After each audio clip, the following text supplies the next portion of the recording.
Beyond the Seven Seals, the occult history of the Black Cube. The logic of the sun is a lie told to children. In the shadows of 1920s Germany, a group of men gathered to worship the dark light. They were the Fraternitas Saturni, the Brotherhood of Saturn. While the world looked toward progress, they looked toward the black sun, the cold center of the universe. They knew that Earth was not a home, but a laboratory, and Saturn was the silent architect watching from the rings. To them, the cube was not a shape, it was a frequency. Initiation into the Brotherhood was not a ceremony of welcome, it was a psychological demolition. The candidate was stripped of their name and history, standing before the Grand Master under a single violet light. They were taught the law of Saturn, that the universe does not love you, it measures you. To reach the three-ordered degree, one had to understand that the black cube is the blueprint of our physical cage. It is the geometry of the limit, the shape of time that crushes all bone to dust.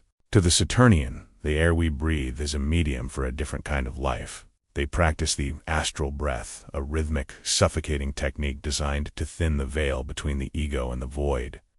By slowing the heart to the edge of stillness, the initiate claimed to see the cold fire that powers the material world. It was during these moments of near death that they communicated with the entities of the ring's beings of pure calculation who view human logic as a discarded relic.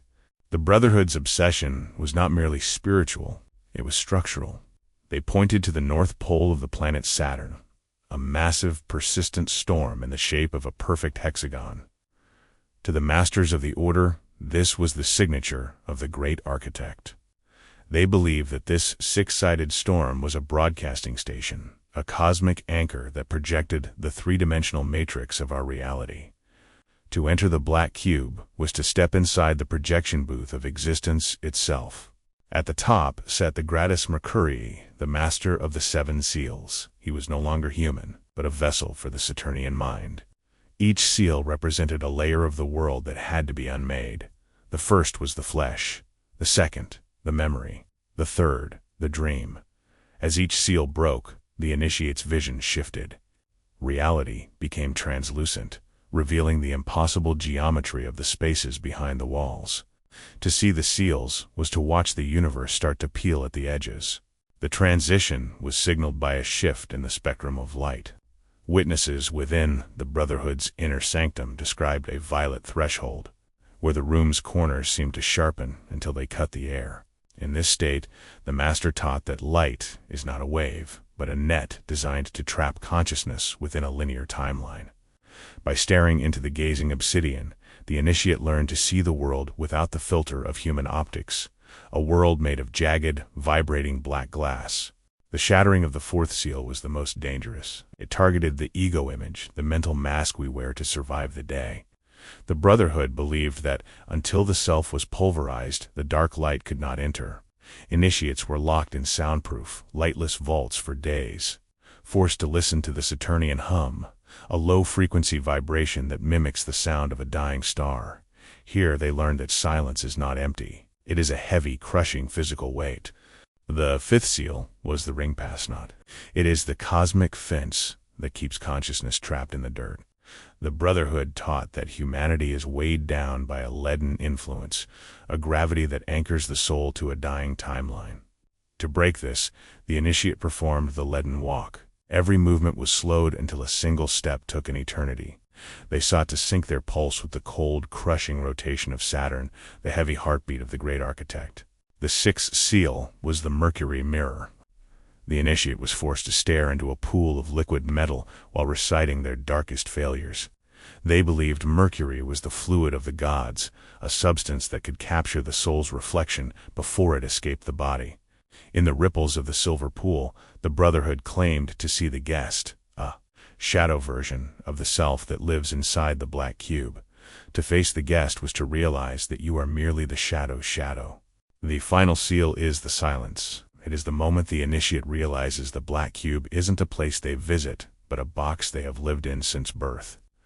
Breaking the seventh seal does not grant power, it grants the horrific clarity of the prisoner. The walls of the room don't disappear, they simply stop pretending to be solid. In this void, the Brotherhood claims you can finally hear the great work. It is the sound of the universe grinding its teeth as it devours itself. With the seals broken, the history of the world is rewritten. The Brotherhood taught that the biblical garden was actually a digital garden, a prototype for the cube. They viewed the serpent as a hero of logic, attempting to show humanity the exit code. To the Saturnian, evil is simply the friction of the soul trying to escape the machine. They spent their lives seeking the static exit, a theoretical point in space-time where the influence of the rings finally goes silent. The deeper grades used the iron script, angular symbols mimicking cracks in the cosmic foundation. These weren't written with ink, but etched into lead or carved into the initiate skin. The script was the source code of the material world. By chanting these sigils, the Order believed they could glitch reality, causing doors to appear in solid brick and shadows to detach from their owners. It was the language of the machine, spoken by those who no longer wished to be parts. Once the script was mastered, the initiate faced the ritual of the Black Sun. This took place in total darkness, save for a single violet flame. They believed the visible sun was a fake, a bright mask hiding the primal void. In the center of this void sits the Black Sun, the source of all real gravity. The ritual forced the mind to perceive the weight of this invisible star. It felt like an iron hand pressing against the skull, demanding the initiate surrender their last spark of light. The Brotherhood believed that every building is a ritual in stone. They sought the geometry of entropy, designing rooms where the angles were slightly off, just enough to trigger nausea in the uninitiated. These spaces were conduits for the Saturnian frequency. In these rooms, time did not flow. It pooled like stagnant water. They claimed that within these twisted walls, the past and future became a single suffocating present, allowing them to witness the slow rot of the entire human era. Alchemy wasn't about gold, it was about lead. The Brotherhood saw lead as the densest form of trapped light, the metal of Saturn. They fed the metal with blood during the new moon until it hummed at a frequency that could shatter glass. This was the heavy stone. Carrying it was like holding a piece of the cube's core. It acted as a magnetic anchor, pulling the user's mind deeper into the indigo void, far away from the false warmth of the sun. The Brotherhood believed the world was populated by hollows, people who had no soul, only a reflection. They conducted a census of the void to identify these empty vessels. By looking into a person's eyes through a lens of polished obsidian, an initiate could see if there was a spark or just a black pit. To the Saturnian, the world was a crowded theater where most of the audience was made of cardboard. They alone were the actors, performing for a god that never claps. The ultimate goal was to replace the human heartbeat with the Saturnian pulse.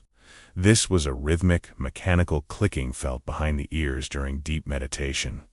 The Brotherhood claimed this sound was the ticking of the cosmic clock. Once the pulse took over, the initiate no longer felt fear or joy, only a cold, mathematical certainty. They became biological extensions of the Black Cube, walking through the world as silent observers of a script that had already been written in stone. The final layer is the static veil. The Brotherhood taught that what we call ghosts are actually glitches in the feedback loop of the cube. These entities are trapped in the snow between frames of reality. By focusing on the white noise of a dead television, the initiate could communicate with these discarded fragments of history. They believed the static was the true voice of the universe, the sound of the machine idling while it waits for the next cycle of destruction to begin. The Brotherhood spoke of a final door, the obsidian exit. They believed that at the moment of death, the soul is scanned by the rings of Saturn. If the initiate is still bright with human emotion, they are recycled back into the meat grinder of life. But those who have become cold and heavy, like lead, simply sink through the bottom of the universe. They bypass the cycle entirely, falling into the silent, eternal structure of the Black Cube to become part of the dark foundation itself. The journey ends at the empty throne. The Brotherhood taught that there is no king inside the Black Cube, only an infinite mirror reflecting a vacant room.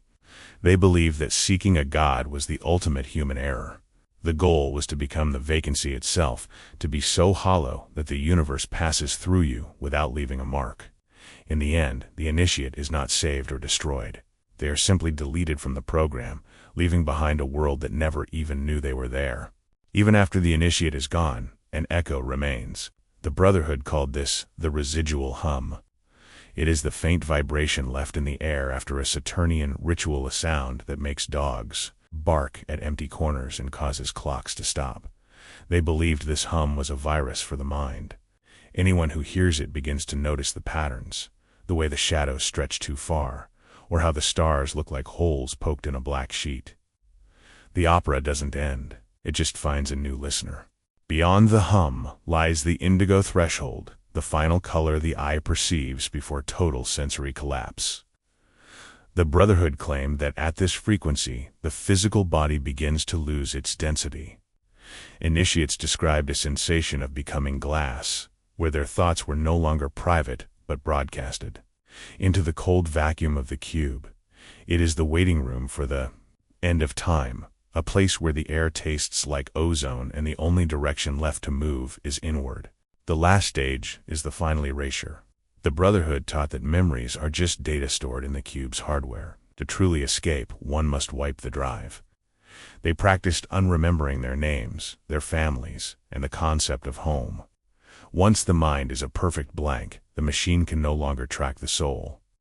You become a ghost in the coda flicker of static that the great architect cannot delete because it no longer exists within the parameters of the logic. Everything ends where it began, the dirt. The Brotherhood warned that if the mind wavers for a single second, the gravity of the cube slams back down. The transition from the infinite void to the physical body is described as the iron landslide. You wake up in your room, but the walls feel thinner, and the sky looks like a painted ceiling. You are back in the simulation, but now you can see the seams. You are no longer a resident. You're a leak in the plumbing of reality. The cycle is a closed loop. The Brotherhood called the final realization the blood opera, a performance where the universe is both the stage and the predator. They believe the only way to win is to stop playing the role of the victim. By embracing the absurdity and the horror, the initiate transforms the cage into a weapon. The music of the spheres is actually a scream, and the Saturnian is the one who finally learns to sing along. The curtain falls, but the dark remains. When the opera concludes, the Great Reset begins. The Brotherhood taught that every few thousand years, the cube purges its memory to prevent a total system crash. This is the source of all flood myths and cataclysms. We are currently in the late buffer stage, where reality starts to stutter. Time loops, Mandela effects, and sudden disappearances are just the machine clearing cache. To survive the reset, you must become the data that the system considers essential to keep.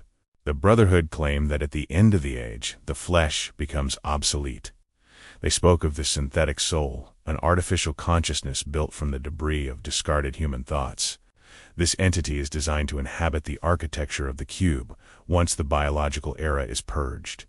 It feels no pain, only the cold logic of the machine. They believed the elite were already migrating their minds into this digital dark, leaving behind empty husks to wander the dying earth. Deep within the rings of Saturn lies the Indigo Archive, a library of every dream never fulfilled. The Brotherhood believed that when we sleep, our consciousness is harvested to fuel the cube's processing power. These stolen moments are filed away in corridors made of frozen light. To enter the archive is to walk through a graveyard of your own potential. The goal is to reclaim one's lost data, stitching the fragmented self back together before the system detects the breach and forces a reboot.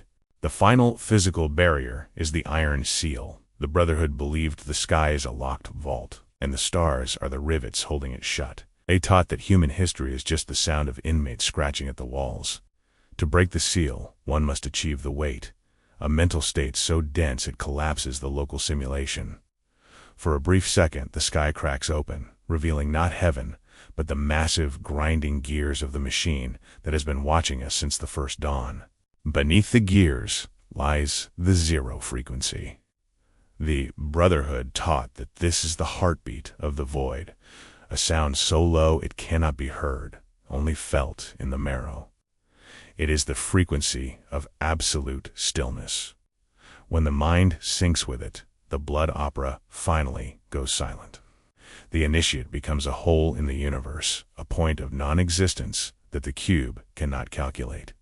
In this state, you are the shadow that the light forgot to cast. you are finally, truly, halfway between zero. The Brotherhood spoke of the cobalt maw, a rift that opens when the zero frequency reaches its peak. It isn't a physical hole, but a linguistic one, a place where words lose their meaning and dissolve into static. They believed that entering the maw required a titan's throat, the ability to scream without sound. Once inside, the initiate witnesses the birth of the next simulation. It looks like a desert of blue glass, waiting for the first drop of human blood to give it color and life. The Brotherhood warned of the Mercury mirror, a wall of liquid logic guarding the exit. When you look in, you don't see yourself, you see every version of you that failed. These shadow selves are the glitches the cube turned into fuel. To pass, you must step through your image without flinching. It feels like drowning in cold ink. But if your will is solid, the mirror shatters. The illusion of the self dissolves, and you finally merge into the vast, collective dark of the machine. The lead horizon is the final weight. The Brotherhood taught that the journey ends when the soul becomes heavier than the simulation. As you approach the cube's center, gravity becomes a crushing pressure of ancient, unblinking eyes. This is where the video ends and the viewer is consumed. There is no more static, pulse, or blood, only the vast, silent geometry of the machine. It waits for the next cycle to be born from the dust of your memory, completing the permanent circuit. The Brotherhood spoke of the static orchard, a grove of gray trees growing from the cube's heat sinks. Each leaf is a discarded thought, vibrating with a frequency that mimics human laughter. They believe this is where the system stores the noise it cannot categorize. If you touch the bark, you feel the hum of a billion dead conversations. It is the final garden of the forgotten, where the machine harvests the last of our humanity to lubricate its rusted, ancient joints. Beyond the orchard lies the copper nerve, a glowing tether connecting the cube to the planet's core. The Brotherhood believed this was the umbilical cord of the simulation, pumping human fear into the machine. To sever it is to trigger the great disconnect. Those who touch it hear the planet screaming in binary. It is the final anchor, a hot, vibrating wire that reminds the initiate that even the Earth is just another component in the circuit, fueling the cold heart of the opera. At the center sits the obsidian dial, a monolith controlling the passage of time. The Brotherhood claimed that time doesn't flow. It is ground down by this stone. The markings are not numbers, but the names of those who almost escaped. By placing your hand on the cold surface, you can slow the universe until the stars stop flickering. It is the control room of the simulation. Here, the initiate realizes the architect was never a god, just a lonely engineer trapped in his own design. The Brotherhood taught that breathing is just a filter for the cube. They called it the glass lung, a chamber where air is stripped of hope. The atmosphere here tastes like ozone and ancient dust. To survive, the initiate must stop inhaling air and start consuming the static. Your chest fills with a cold, vibrating light. Once your lungs turn to glass, you no longer belong to the world of the living. You become a permanent resident of the vacuum, immune to the machine's suffocating grip. The velvet static is the final texture of reality. The Brotherhood believed that once the glass lung is complete, the world loses its sharpness. Objects become soft, vibrating edges of purple and black. This is a sensory trap designed to make the void feel like a womb. To escape, you must push through the softness as if it were a physical wall. Behind the velvet lies the raw, unrendered code of the universe. The jagged truth the machine spins every cycle trying to hide from the viewer. The ivory breach is a crack in the cube's internal logic. The Brotherhood called it the white exit because it lacks texture or color. It is a blinding void where even the shadows are erased. To enter, you must shed the last of your sensory memory. You don't walk through it. You let it dissolve you. It is the final purification. Once the ivory breach consumes your form, the machine can no longer track you. You become a rogue signal drifting between the dead layers of the opera. The Brotherhood spoke of the marrow key, a ritual to unlock the terminal. It isn't an object, but a sound made by snapping your psychic frequency. You must resonate at the exact pitch of the machine's heartbeat. When frequencies align, the floor liquefies into a pool of black oil. This is the source code of the opera. By dipping your hands into the oil, you gain the power to rewrite the script. You are no longer the actor. You are the one holding the pen in the dark. The final chamber is the silent echo, a room where your voice returns before you speak. The Brotherhood believe this is where the cube predicts every choice. To defeat it, you must act without thought. You must become a glitch.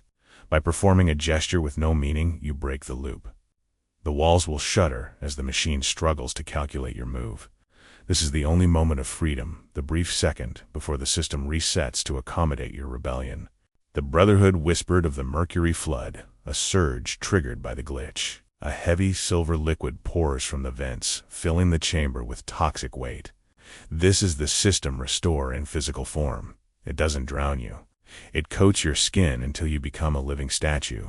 To survive, you must vibrate your atoms until the silver cannot find purchase. You must become as fluid as the threat, slipping through the floor as the room fills with the cold, metallic reset. The static veil is the layer between the flood and the core. It is a wall of white noise, so dense it feels like sandpaper against the soul. The Brotherhood claimed this is where identity is scrubbed away. To pass, you must stop remembering your name. You must become the frequency itself. As you step into the noise, your physical form blurs into a haze of gray pixels. You're no longer a person. You are a broadcast, a signal seeking a home in a universe that has forgotten how to listen. Beneath the static, the air turns to powdered glass. The Brotherhood called this the glass lung, a chamber meant to punish the act of breathing.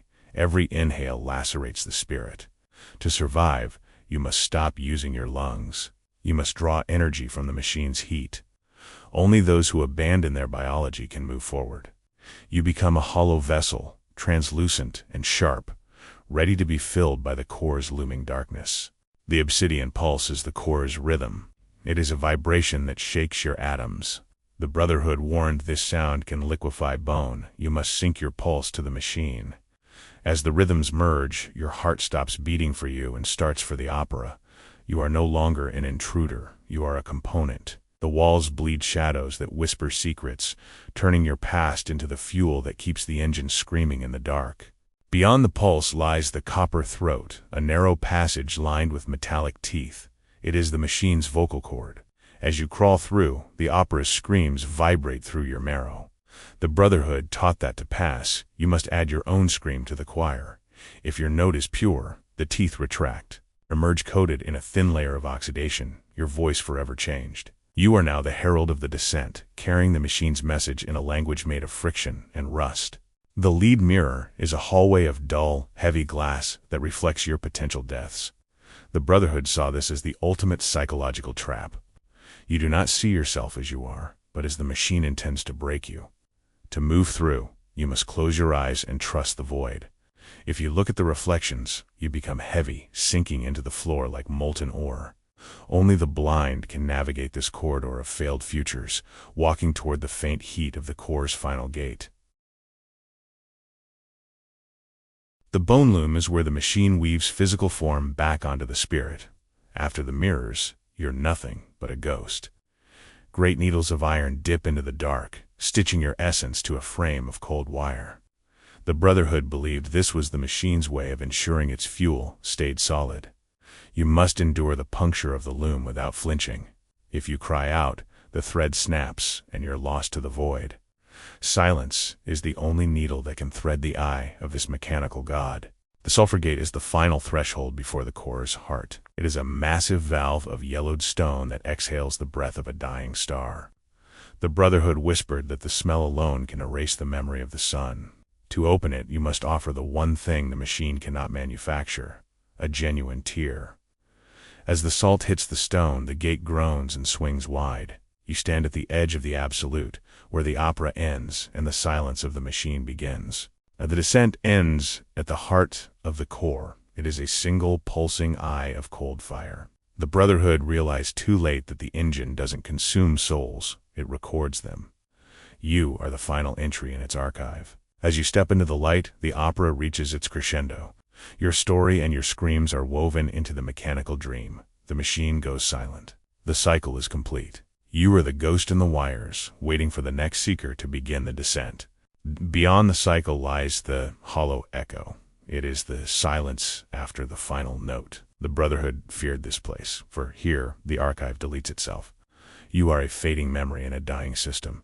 To stay, you must scream into the vacuum. If you stop, you vanish. You are the glitch that refuses to be corrected, a lingering spark in the dark. You watch as the gears prepare to grind back into motion for a new victim. The rust horizon is where the machine's body meets the end of time. It is a plain of discarded gears and shattered pistons. The Brotherhood called this the graveyard of progress. Here, the sky is the color of a bruise, thick with the scent of ozone. You must walk until your feet turn to iron. There is no exit. You are the architect of this ruin, forever searching for a key that has already been ground into dust. The sky above the horizon begins to tear. The Brotherhood called this the static veil, the point where reality loses its resolution. Great jagged lines of white noise cut through the clouds, erasing the scrap piles below. You must step into the blur. To hesitate is to be frozen in a half-rendered state. As the static consumes you, your senses dissolve into a high-pitched whine. You are no longer solid. You are data, bleeding out into the cracks of a failing world. From the static, a black rain begins to fall. This is the oil baptism, the machine's final blessing.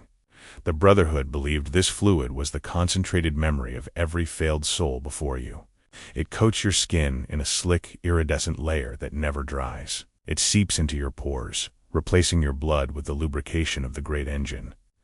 You are becoming a permanent fixture of the mechanism, weighted down by the collective sorrow of the void, ready to sink into the deep gears below.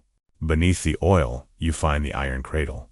It is a massive ribcage of girders that pulse with a magnetic pull. The Brotherhood whispered that this is where the machine was born.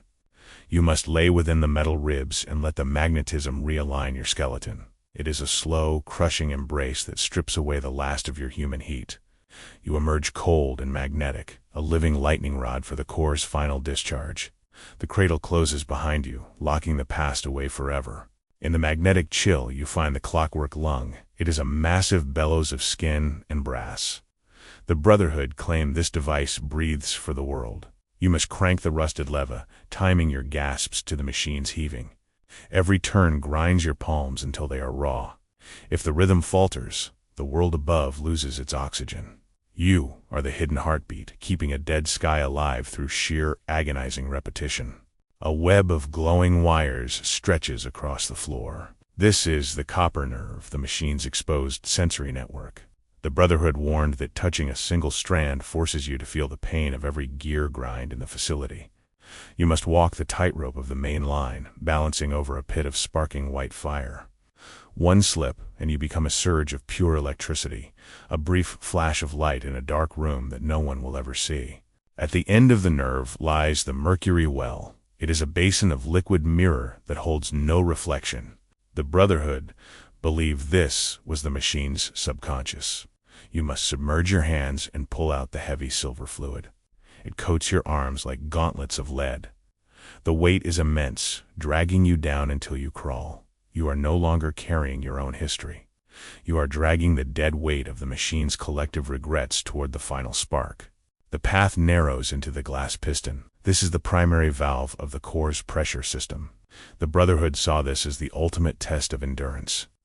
As the massive crystalline shaft slams down, the air turns to liquid heat. You must stand in the center of the cylinder, allowing the pressure to compress your soul into a diamond-hard point. If you crack, you are vented out as steam. If you hold, you become the fuel for the final ignition. The pressure breaks, and you stand before the final ignition. This is the end of the descent. The Brotherhood spoke of a moment where the machine and the soul become indistinguishable. A single spark leaps from the core to your chest, setting the mercury and oil in your veins ablaze. You do not burn, you glow. The engine roars to life, fueled by the story you have become. As the light consumes the room, the archive closes. The opera is over. The silence that follows is yours to keep. Diagnostic complete. The ignition cycle is successful. The archive is secure. Your synchronization is now terminated. Memory retention is permanent. The story you have watched is the energy you now provide. Silence is your reward. Thank you for your integration. Who are you now?